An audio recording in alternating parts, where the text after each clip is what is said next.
Especially if you're alone. The waitress is here? Goddamn right I am. I was really attracted to, one, Tony's writing. He's an incredible writer, and I was really excited to work with him. And Penny Jo herself, she has so many big dreams and things that she wants to do, and she's stuck in a small town, and I really felt for her, and I loved her journey that she went on. Very similar to No Country for Old Men. When I first read the script, I always felt like it was a mixture of a Tarantino film meets a Clint Eastwood film. I play Penny Jo Poplin, and she lives in a small town. She is a waitress at the local diner, and she dreams of being a country singer like Dolly Parton. She has so many country idols, and she just hopes that she gets out and she can live a bigger life than what she's living, because she knows there's more out there than what is currently in front of her. And she has a hard relationship with her mother, who always puts her down and doesn't listen to her, because the way she talks kind of separates her from her friends and the rest of the world. And the only way that she feels confident and free is when she sings. It's been amazing working with Halsey. She and I have been really good friends for a couple of years now, and so being able to work with someone who's your fellow friend and one of her first projects is so amazing to watch her grow and just jump into. I love working with Paul. He is such an incredible actor. When you're in a scene with him, everything else just disappears around you, and it just comes to life, and it feels so real and so natural, and I really hope I get to work with him again. I'm so happy I got to have a few more scenes with Eric in this movie, because I had a few scenes in Euphoria with him, and so being able to work with him, different kind of characters, was a lot of fun, and he's awesome. Working with Tony Tost is a dream. I am so happy that I'm getting to be involved in his first directorial debut. And so being able to be a part of this dream coming to life is always such an amazing feeling on our side too. And he has everything so precise, and he is so in love with these characters, and he's lived with them for so long. So he knows exactly what he wants, and it's amazing working with a director like that. 2 years ago, I got sent a script. It was the most phenomenal script I'd ever read in my life. I had really been wanting to start acting, but I hadn't found the correct project that I thought, would be the best one to jump into. The character I related to the most was Mandy, so I was super delighted to find out that Mandy was exactly the character that Tony, the writer and director, had in mind for me. When I started talking to him, I said, I've never acted before, don't you want me to audition? Aren't you nervous I'm going to be terrible and I'm going to suck? What if I ruin this whole thing? And he was like, no, I have faith in you, it's going to be awesome. So I was the first actor attached to the movie, and I was so nervous and so excited to see how the cast is going to develop, who I was going to be acting with. Mandy is a really complex character, which is something I really like about her. Through the process of kind of figuring out who she is, I went through a lot of ideas. Is she a villain? Is she not a villain? Is she a victim? Is she not a victim? She grew up in a place that had very little hope for someone like her. She lives under this protective mask. My son is 7 months old, and he's here on set with me. And so I learned how to connect with Mandy in a way that I didn't even think was possible when I had initially read the script. So it's very full circle. Sydney's one of my best friends in real life. We've worked together before. She acted in my music video for one of my songs, Graveyard, a couple years ago. That was the first time that we hung out. We found we were mutual fans of each other. She was a fan of my music. I was a fan of her work. It's really awesome to be friends with someone that you're a fan of, and it's even better to get to work with that person. She's so sweet, she's so professional. She was so awesome and gracious to me. I asked her a lot of questions about acting since this was my first movie, and she answered all of them and, really helped me feel more calm. But also as a friend and as a fan, it was awesome to watch her in action and to be like, this is why I love you, you're so good at this, and it was really cool to see and be a part of. Gavin is, first of all, just a star. He is like so intelligent and kind and wise and special, and I felt like I fell in love with him right away, which made it a lot easier for me as Mandy, you know, to feel emotionally compelled towards Cal, because I was towards Gavin every single day. You know, I remember in our first rehearsal, I said to him, I was like, listen, man, you're the pro. You've done this a million times. I've never done this before. I was like, and Cal is kind of, you know, he's kind of got to be the strong one and the mature one, because Mandy's a little immature, and, you know, I was like, that's kind of what it's like in real life. You're the boss, and you have to show me what to do. Paul is incredible. He is so funny, so smart, so knowledgeable. He had so much to teach me, and he is so hilarious. Our babies hung out together on set, which was really cool, so now they're going to be friends for life. I would love the chance to work with him again, because I just think he's spectacularly talented and just like truly one of a kind. Tony's amazing. I literally can't imagine doing this without him. He's just like a true artist, a true visionary through and through. He is so talented. He's an amazing writer. The script was so dynamic, and it didn't really evolve that much from the very first time I read it, which is crazy because that means it was so good just from the beginning. He's very calm. He's very patient, very kind and compassionate, and like supportive. It really felt like a team environment with him around, and he was very vocally affirming. You know what I mean? He made sure to tell you when you were doing a good job, which was really, really great.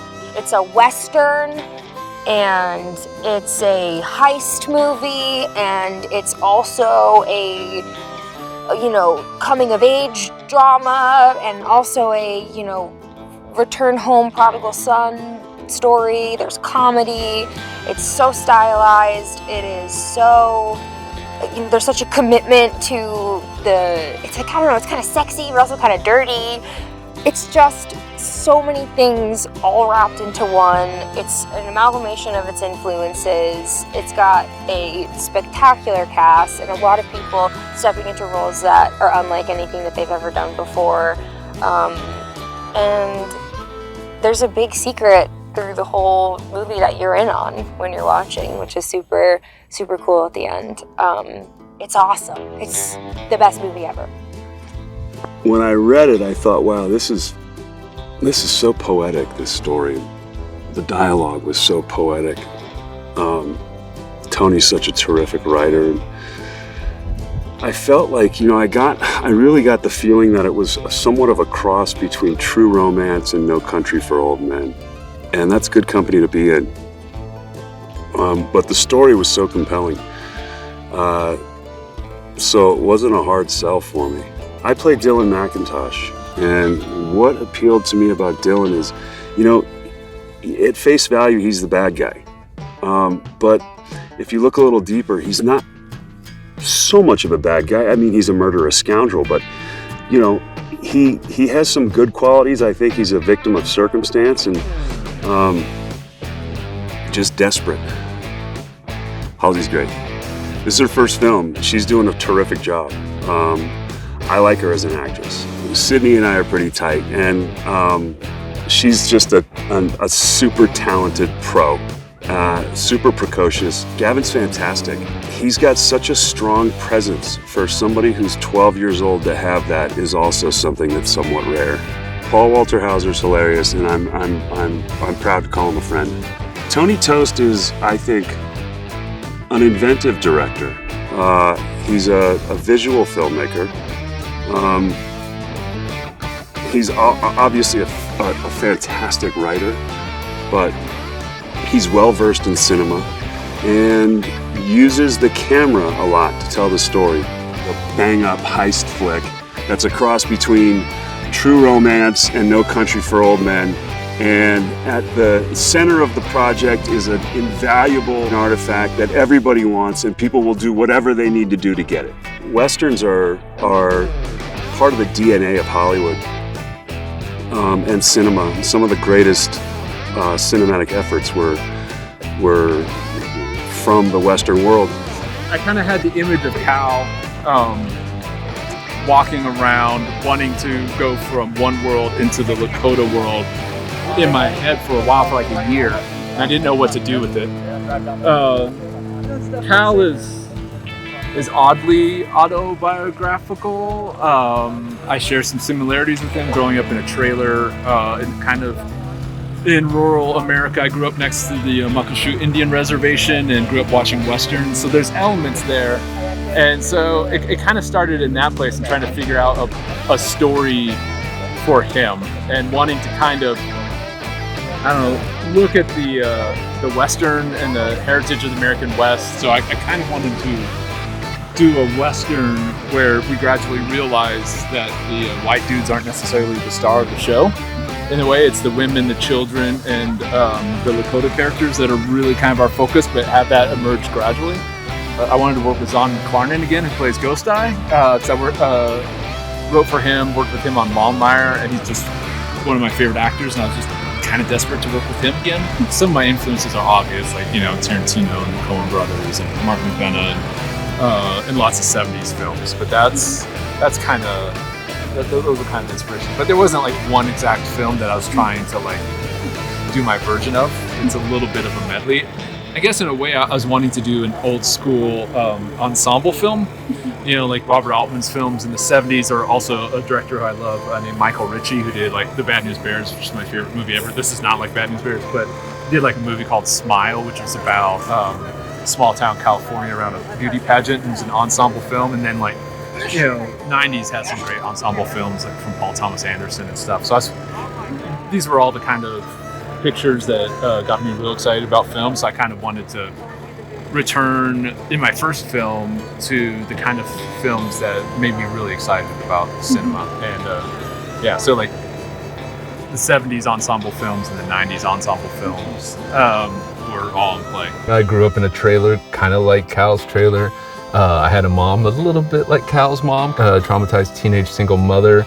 I was kind of a weird loner kid, watched a lot of Westerns. I was just drawn to this little, you know, violent scenario that had some autobiographical juice to it.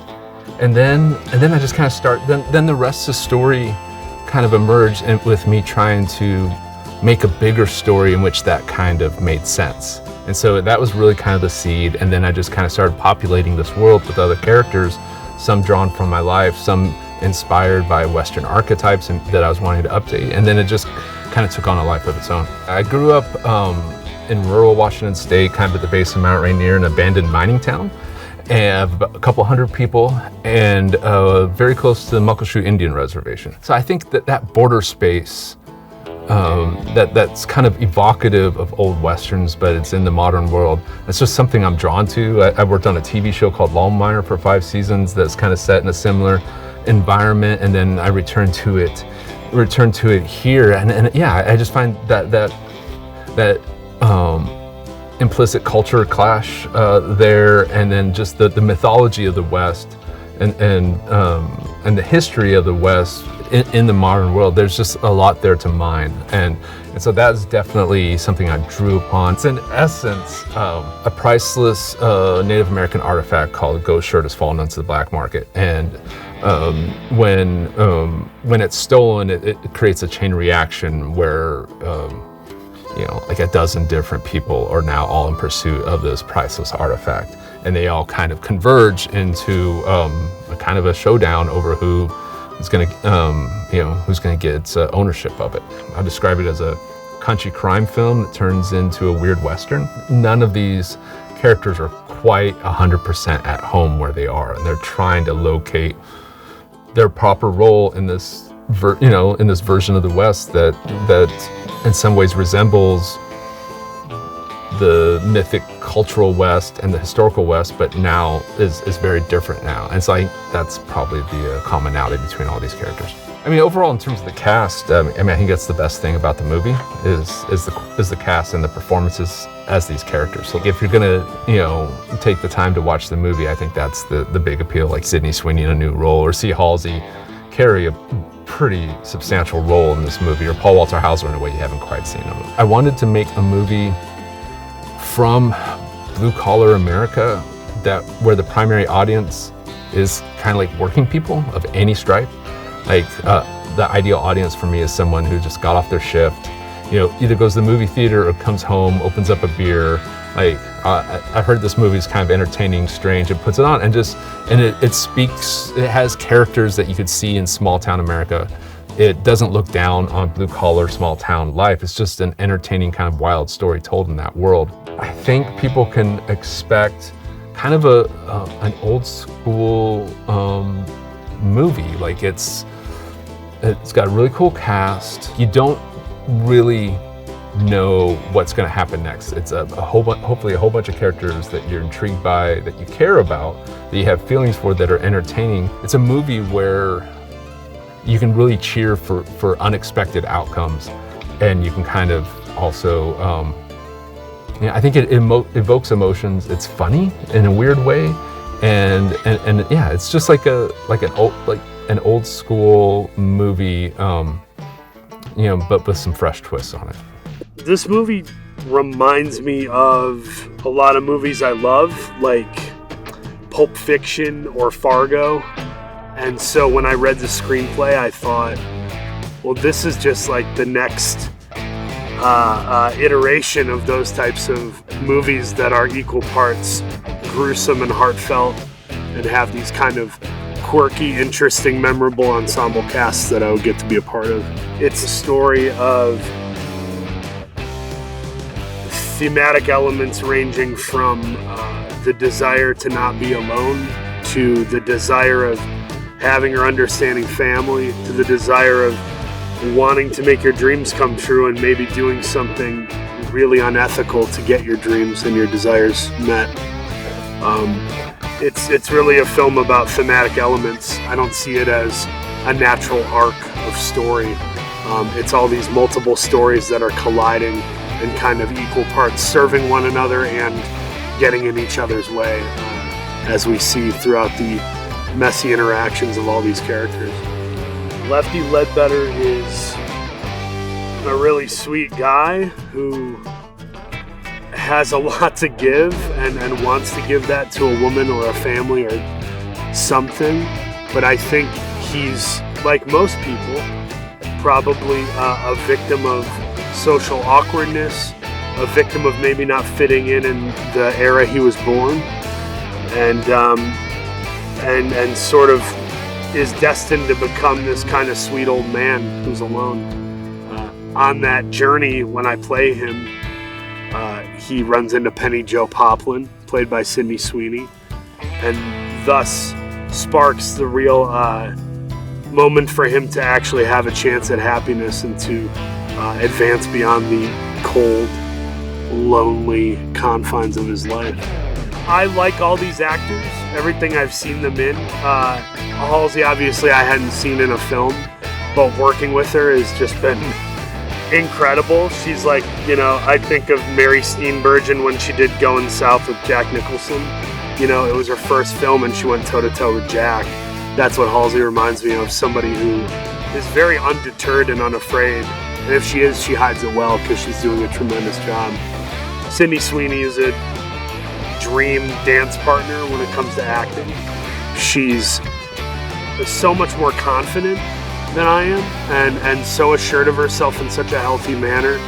And she's one of those actors that because she's younger than me, I want to give her advice until she starts talking and I realize I'm probably going to be asking advice. So that's been very humbling, but fun and wonderful. And yeah, I love Eric Dane and Simon Rex, and I've been a fan of people like Zahn and Toby Huss for years. So this is the kind of cast that I would get excited to watch. So to be in it is really cool. I would describe this movie as, this is like a fun, memorable sort of scene-eating movie that has all these memorable, distinct characters played by actors who are having really great moments, like Eric Dane with Euphoria and Sydney with everything she's doing, and Halsey transitioning to acting, me and Simon Rex having a Red Rocket and a Richard Jewell.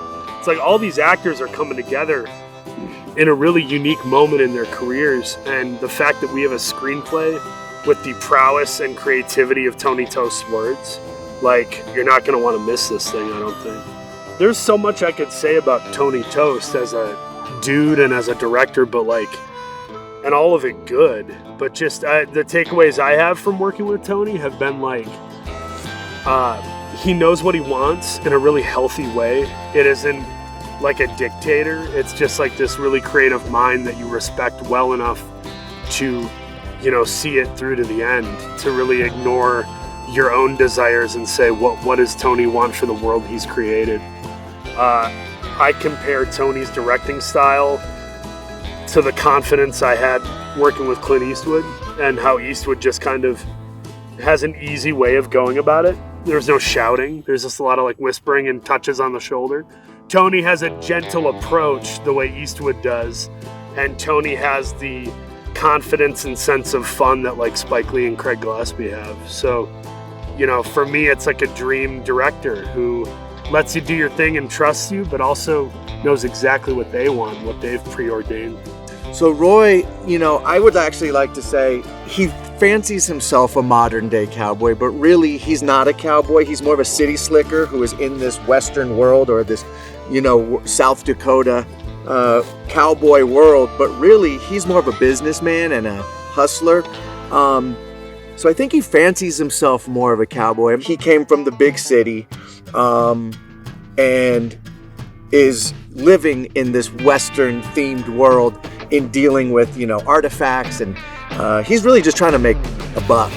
So he thinks he's a cowboy more than he really is, and he dresses the part, but really he's not. He's a city guy. So that's kind of fun to play. It's about greed, money, the American dream, trying to make a buck, trying to, just sort of hustle, and I feel like everybody in this story is all trying to have their come up, and it's a matter of who's going to get it. Tony's very clear about what he wants, which is good. I like that when a director knows what they want and doesn't leave too much up to the actor. He does allow me to improv a little bit, but when I go too far off the script, he'll steer me back to where it needs to be. It's a badass movie, kind of like a modern Cowboys and Indians, but not really. But in that world, look at the outfits, the cast. From Sydney Sweeney to Paul Hauser to Eric Dane, just an amazing cast. And the world, look, for me as a movie fan, I want to be transported to another world for 2 hours or 90 minutes or however long the movie, whatever movie length it is. And that's what this movie feels like to me, even in reading it. That you're transported to this South Dakota world filled with the Lakota tribe and these shady characters in town, and it's like a fun, badass movie that is going to have a kick-ass soundtrack and look beautiful, and it's the kind of movie that I know I'd want to watch. And if you work on a film, it's kind of like summer camp. I always say it's like you basically go to camp with everyone for a month, you form these really deep bonds, and then it's over. So it's always sort of a bittersweet thing, because you know that it's a finite amount of time you have with everybody. But in the past, for me, working on films, I've formed some amazing friendships and relationships. So every time it's a different learning experience, getting to work with cool, different, new people. And so far, my experience on this one has been that it's a very nice, tight-run ship with really cool people. What appealed to me the most was Tony's sensibility, his tone to the script. It brought back a lot of memories of films that I grew up with back in the 70s, and just had a nice Midwestern kind of grit to it, along with some danger. It just reminded me of the old school films like Badlands and No Country for Old Men, and films like that. So I play the character Ghost Eye, and Ghost Eye, what appealed to me was, he was kind of based on some of the heroes that I grew up with within my culture. Russell Means, Dennis Banks. He's the leader of a social movement called the Red Thunder Society, which basically is protecting his culture and pressing on social issues that are facing his people.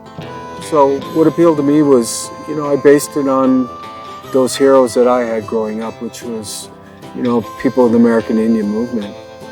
So it was it was a pleasure to see that Tony wrote about some of those heroes that I had. What really appealed to me about the script was, the native aspect, the traditions, returning those relics, those artifacts to the native people, in a respectful manner, but also highlighting that, there's always a balance, an angel and demon on each side, the good and the bad. So I play Hank Spears in this film, and what really appealed to me about Hank was his demeanor, his I guess how some native men, it shows there's balance, the Res Dogs is out there and there's a lot of comedy and humor, and there is that with the native community, which, I don't think is seen.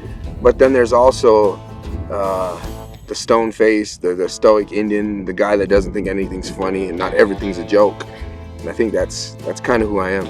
To me, Zahn's one of the legends and icons in the native community. He's done a lot for the people. And I've just been really lucky and blessed to try to be a sponge around him, try to absorb as much knowledge from him as I possibly can. Any second I can get with that guy, I'm on it. So I could ride a horse before I could walk. And I was excited when I found out, I'm going to be on a horse for this. And Cal's going to be with me. So I'm really looking forward to that. And I think we're definitely going to have some fun. There's going to be a bunch of characters just coming together, and they're all going to collide, and it's going to be this big explosion, and it's super exciting, like to see these different people, different auras, different energies, different personalities, and different motives all coming together, and they're going to clash, and it's going to be an explosion. I would say Americana is a neo-Western crime thriller about a young boy who believes himself to be the reincarnation of Sitting Bull. And between him and a cast of local characters around him, everyone is after this really prestigious Native American artifact, a Lakota ghost shirt. And the movie is an unfolding of all of those parties trying to get the ghost shirt. What's really fun about casting a movie like this is there were so many roles. Because of Tony's writing, each of the roles was character-driven and really specific. I think we were the first movie to cast Sydney Sweeney after White Lotus. We both saw the show, and I called Tony and I said, you gotta watch the show. I think this is our Penny Joe. Paul Walter Hauser is someone that I had been dying to work with for literally years. I don't think he is who you would have expected to see on the page. I really love unexpected casting choices. Somebody that you wouldn't believe to be in the world, or you wouldn't believe to be in this set of circumstances. And so after that, we did a search for Cal, for the boy, and it was amazing that we found Gavin, pure stroke of luck. And then the rest of the cast, Simon Rex I had worked with on Red Rocket, and then again, similarly, Eric Dane and Toby Huss, these were all sort of actors that Tony and I, even Harriet Sansom Harris, we had seen her in that one scene in Licorice Pizza, and we're like, we have to have her to play Sydney's mom. It was sort of a compilation of people that we had seen and remembered really sort of specifically from other work and agreed on wanting to put in the movie. The movie takes place in North Dakota, and we shot it in Albuquerque, New Mexico. But it was really important for Tony for it to feel like it was taking place in the middle of the country somewhere. And I think he achieved that. And he really wanted to make something that audiences outside of just New York and LA could really see themselves in. The tagline of the movie now is like, welcome to the New West. And so I think there is sort of a bit of a cultural capitalist commentary that is an undertone of the film. Frankly, how we've robbed the indigenous of what was theirs. But I think at the core, the movie really is about people and connections and the importance of those connections. What I really hope people will take from Americana is, I hope they just have a good time. It is a fun ride, and I think that is in short supply for movies, especially in theaters nowadays. The emotional connections of the movie are really profound, and I think people will be reminded of the importance of real family and community, and how incredible it is to make a connection with a stranger, but at the same time, I think they're going to laugh, and I think they're going to have a lot of fun and sort of be gripping their seats at certain points. And for me, that ride, I'm excited for people to enjoy it. Tony Toast contacted me. I've worked with him before on Longmire. So he contacted me and wanted my advice on the native stuff that he wanted to put in the show. So he got a hold of me early while he was writing the script, and that's how I got involved with it. Well, it's important to accurately show our native culture, not how it used to be, where it was just the white man showing what they thought native culture was. Rather, it's more important to bring in native consultants and show how we are actually, and our culture, because we're beautiful people. We have a beautiful culture, and we're very artistic. That's within our, it's just innate within us. We're artistic people, and so I'm really grateful that Tony's open to that. From the beginning, from visiting with him on the script from the beginnings, open to making sure that he wanted to get it right. So, and that's it's kind of a theme now a lot in filmmaking. Major motion pictures, television shows, they're looking to native consultants and bringing them in to make sure that we portray our people the correct way, appropriate way. There's a big movement going on in Indian country right now, and there are more and more native youth that are getting into professional production. I think with social media like Facebook, TikTok, those type of things, there's a lot that are becoming content creators. So it's important for me even to do workshops and seminars for youth that are getting into production and want to become more professional content creators, because we have a culture that is beautiful and is still strong, and it's getting stronger all the time. And to portray that in the correct and appropriate ways, it's important to me. In a time when there was a systematic attempt of genocide for our people, this ghost dance religion was a way of bringing hope back to the people, and knowing that we'll still hold on to our traditions and our culture. And because of that, the United States government and the cavalry came in and wiped them out. But for me, I see it as those prayers that they said, they weren't said in vain. Our prayers don't get answered right away. You know, it's been approximately 7 generations since that ghost dance was wiped out, but it's come back. That's the way that I see it. You know, that ghost dance shirt is here. It's in this film, and what it represents is those prayers. That way of life is still here among us, and so that our children, our grandchildren can still hold on to those beautiful cultural ways that teach our values and our principles that we can live by, loving our family, taking care of ourselves holistically, physically, emotionally, mentally, as well as spiritually. Just living a good, solid, holistic life in contemporary society and still hold on to those values. There are more and more young natives that are getting into professional production, and anytime that consultants or active people that are working in the industry can encourage them, the better, because the more we have of our own people that know about these values and principles and want to continue them on to inspire and to encourage others, this production can be a way of life. It can be a career for them where they can travel, they meet amazing people like our crew. I mean, everybody's amazing. They're all and they all work together. You know, a production to me can be a microcosm to how a community can be, where everybody has their place, everybody can work together, and when they accomplish that, they can look back and say, yeah, that's amazing, that's something we made right there. It's something tangible there that we can look back and be proud of.